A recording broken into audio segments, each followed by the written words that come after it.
Good morning. आज का पाठ है महाभारत कथा पाठ 8 कर्ण। पांडवों ने पहले कृपाचार्य से और बाद में द्रोणाचार्य से अस्त्र शस्त्र की शिक्षा पाई। उनको जब विद्या में काफ़ी निपुणता प्राप्त हो गई तो एक भारी समारोह किया गया जिसमें सबने अपने कौशल का प्रदर्शन किया। सारे नगरवासी इस समारोह को देखने आए थे। तरह तरह के खेल हुए और हर एक राजकुमार यही चाहता था कि वही सबसे बढ़कर निकले। आपस में प्रतिस्पर्धा बड़े जोरों की थी, परंतु तीर चलाने में पांडुपुत्र अर्जुन का कोई सानी न था। अर्जुन ने धनुष विद्या में कमाल का खेल दिखाया। उसकी अद्भुत चतुरता को देखकर सभी दर्शक और राजवंश के सभी उपस्थित लोग दंग रह गए। यह देखकर दुर्योधन का मन ईर्ष्या से जलने लगा। अभी खेल हो ही रहा था कि इतने में रंगभूमि के द्वार पर खम ठोकते हुए एक रोबीला और तेजस्वी युवक मस्तानी चाल से आकर अर्जुन के सामने खड़ा हो गया।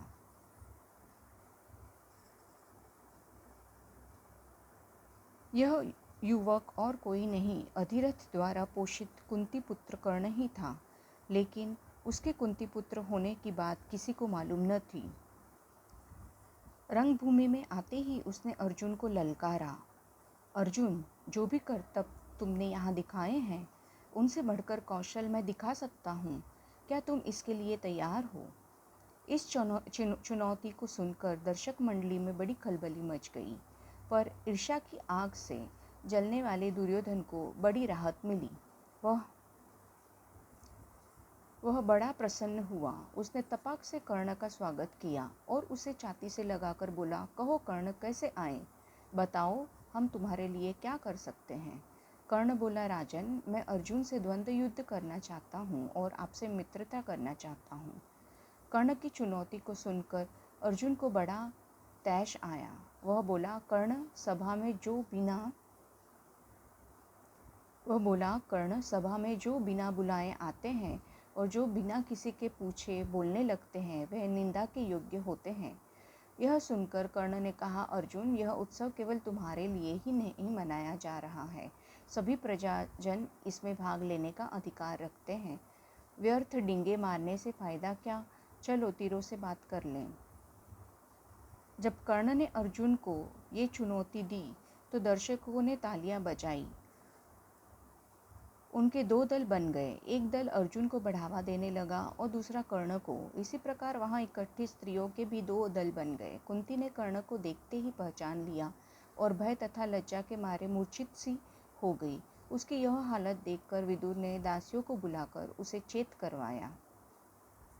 इसी बीच कृपाचार्य ने उठकर कर्ण से कहा, अज्ञात वीर, महाराज पांडु का पुत्र और कुरुवंश का वीर अर्जुन तुम्हारे साथ द्वंद्व युद्ध करने के लिए तैयार है, किंतु तुम पहले अपना परिचय तो दो।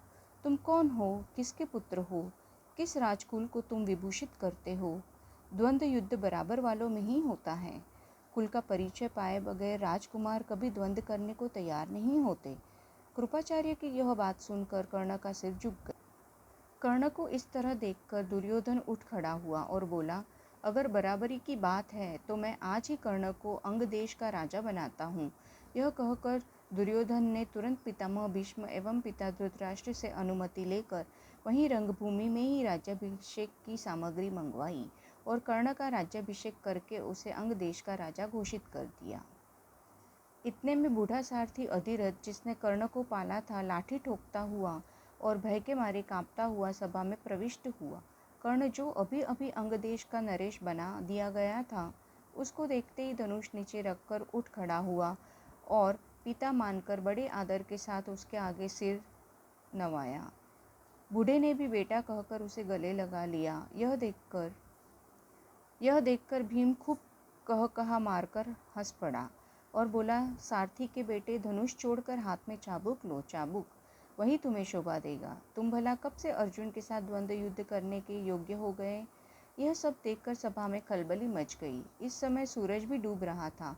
इस कारण सभा विसर्जित हो गई। मशालों और दीपकों की मशालों और दीपकों की रोशनी में दर्शक वृंद अपनी अपनी पसंद के अनुसार अर्जुन, कर्ण और दुर्योधन की जय बोलते जाते थे। इस घटना के बहुत समय बाद एक बार इंद्र बूढ़े ब्राह्मण के वेश में अंग नरेश कर्ण के पास आए और उसके जन्मजात कवच और कुंडलों की भिक्षा मांगी। इंद्र को डर था कि भावी युद्ध में कर्ण की शक्ति से अर्जुन पर विपत्ति आ सकती है। इस कारण कर्ण की ताकत कम करने की इच्छा से ही उन्होंने उससे यह भिक्षा मांगी थी। कर्ण को सूर्यदेव ने पहले ही सचेत कर दिया था कि उसे धोखा देने के लिए इंद्र ऐसी चाल चलने वाले हैं, परंतु कर्ण इतना दानी था कि किसी के कुछ मांगने पर वह मना नहीं कर सकता था। इस कारण यह जानते हुए भी कि भिखारी के वेश में इंद्र धोखा कर रहे हैं, कर्ण ने अपनी जन्मजात कवच कुंडल निकालकर भिक्षा में दे दिए। इस अद्भुत दानवीरता को देखकर इंद्र चकित रह गए। कर्ण की प्रशंसा करते हुए बोले, कर्ण, तुमसे मैं बहुत प्रसन्न हूँ, तुम जो भी वरदान चाहो मांगो। कर्ण ने देवराज से कहा, आप प्रसन्न हैं तो शत्रुओं का संहार करने वाला अपना शक्ति नामक शस्त्र मुझे प्रदान करें। बड़ी प्रसन्नता के साथ अपना वह शस्त्र कर्ण को देते हुए देवराज ने कहा, युद्ध में तुम जिस किसी को लक्ष्य करके इसका प्रयोग करोगे वह अवश्य मारा जाएगा, परंतु एक ही बार तुम इसका प्रयोग कर सकोगे। तुम्हारे शत्रु को मारने के बाद यह मेरे पास वापस आ जाएगा। इतना कहकर इंद्र चले गए।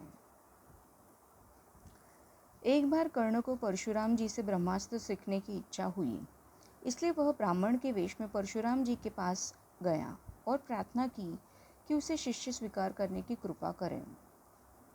परशुराम जी ने उसे ब्राह्मण समझकर शिष्य बना लिया। इस प्रकार छल से कर्ण ने ब्रह्मास्त्र चलाना सीख लिया। एक दिन परशुराम कर्ण की जांघ पर सिर रखकर सो रहे थे। इतने में एक काला भौरा कर्ण की जांघ के नीचे घुस गया और काटने लगा।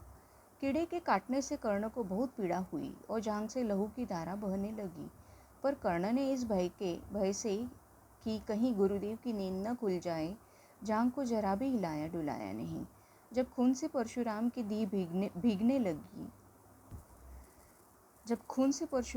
भीगने लगी तो उनकी नींद खुली। उन्होंने देखा कि कर्ण की जांघ से खून बह रहा है। यह देखकर परशुराम बोले, बेटा सच बताओ, तुम कौन हो? तब कर्ण असली बात न छिपा सका। उसने स्वीकार कर लिया कि वह ब्राह्मण नहीं बल्कि सूत पुत्र है। यह जानकर परशुराम को बड़ा क्रोध आया, अतः उन्होंने उसी घड़ी कर्ण को शाप देते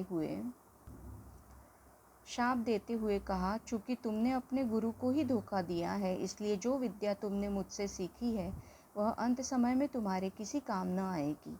ऐन वक्त पर तुम उसे भूल जाओगे और रण क्षेत्र में तुम्हारे रथ का पहिया पृथ्वी में धंस जाएगा। परशुराम जी का यह शाप झूठा न हुआ। जीवन भर कर्ण को उनकी सिखाई हुई ब्रह्मास्त्र विद्या याद रही, पर कुरुक्षेत्र के मैदान में अर्जुन से युद्ध करते समय कर्ण को वह याद न रही।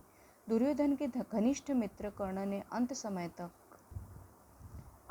तक कौरवों का साथ न छोड़ा। कुरुक्षेत्र के युद्ध में भीष्म तथा आचार्य द्रोण के आहत हो जाने के बाद दुर्योधन ने कर्ण को ही कौरव सेना का सेनापति बनाया था। कर्ण ने 2 दिन तक अद्भुत कुशलता के साथ युद्ध का संचालन किया। आखिर जब शापवश उसके रथ का पहिया जमीन में घस गया और वह धनुष बाण रखकर जमीन में धंसा हुआ पहिया निकालने का प्रयत्न करने लगा, तभी अर्जुन ने उस महारथी पर प्रहार किया। माता कुंती ने जब यह सुना तो उसके दुख का पार न रहा।